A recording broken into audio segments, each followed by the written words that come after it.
The sweet scent of rotting meat filled the air.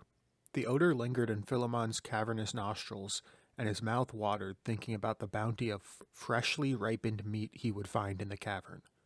It had been 2 days since Phil had eaten, and now Aramaeus had seen it fit to give him a feast. Drawn along by the smell, Phil continued deeper into the cavern, looking back as the cave mouth moved out of sight, leaving the space ahead of him pitch black. For humans, this would have made the adventure impossible. However, for Phil, it was easy to use a combination of scent and high-frequency clicks to navigate the dark space.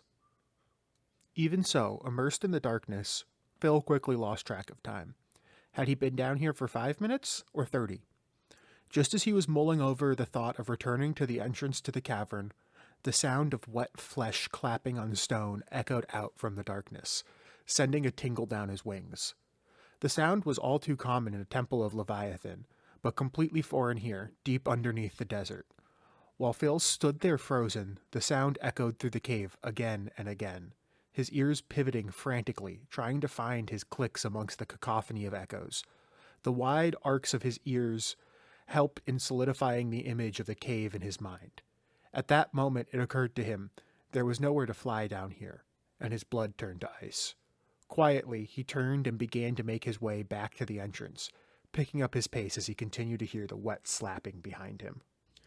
Even as he emerged into the moonlight, Phil could still hear the sounds echoing out of the cave, so he crouched behind one of the various crags just outside the entrance, intently watching the gaping rift in the sand. The world felt still. The only indication of time were his concealed breaths and the wet slapping coming from the cave. Finally, a dark figure emerged from the hole in the ground. The hair on Phil's chiroptera stood on end. The creature had deep tan skin. Standing on 2 legs, one could confuse it for a human at a glance. However, on further inspection, it had no facial features. Nevertheless, the skin boiled and rippled as if the flesh underneath was experiencing a great tumult. The creature half walked, half slithered as it moved, covering a larger distance than each step should have. As the creature searched the area, projecting fleshy appendages that greedily touched every surface they could reach, it became clear to him that the being was blind. Before long, the creature began to move towards the rock where Phil had hidden himself.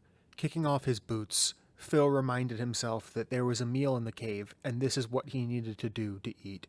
With 3 beats of his wings, he rose up 6 feet into the air, hanging above the fleshy thing for just a moment before dropping onto the form from above.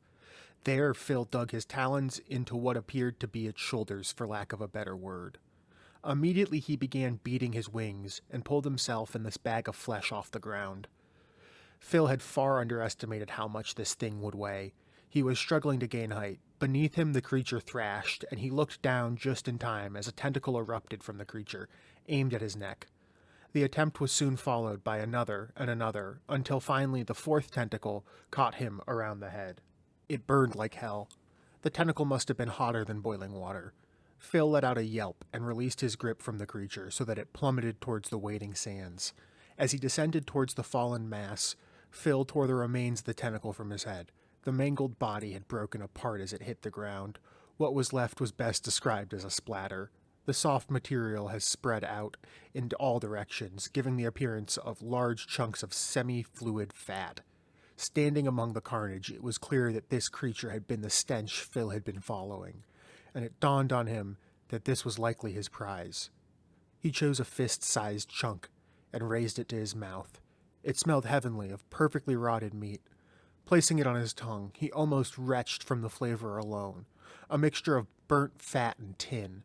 The texture was perhaps even more heinous than the flavor. Similar to uncooked fat, it secreted a thick liquid as he chewed, making it feel more like slime than meat. Still, it filled his stomach. Phil greedily ate handful after handful, and it was only once he was finally full that he looked at the splatter. There was still so much more. He suspected that the scent would bring other scavengers, and that he would rather not meet when they showed up to eat the remains of that wretched thing. Taking off as the sun began to rise, Phil headed north. He had business in Ladal.